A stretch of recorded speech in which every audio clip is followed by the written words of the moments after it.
तीच पोरगी काल बैलगाडीच्या काचा फोडलेल्या. होय, बैलगाडीच्या काचा फोडल्या म्हणून काल तुम्ही रेल्वेचे टायर पंक्चर केले. कितीला शाळेत आता? होय, शाळेत कितीला?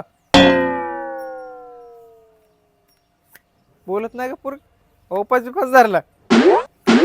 शाळेत कितीला सांग? पहिलीला. गेल्या वर्षी दुसरीला होती, यंदा पहिलीला कस काय? हा, आगाऊपणा करता वाले. हा, लय साहेब कडक आहे, जिल्ह्यात कुणाला भेटणार घरच्या बायको शिवाय. बायको फौजदार, साहेब हवालदार आहे, सासरा खासदार आणि सासू इमानदार आहे. कडक आहे साहेब. आता पत्र्यावर ऊस लावला साहेबांनी बी 40 एकर. हा, काय कमी नाही साहेबाला. आता प्यायला अडबट्ट्या, राहायला झोपडपट्टी, खर्चा सोसाठी आणि आता राहिले पाठी.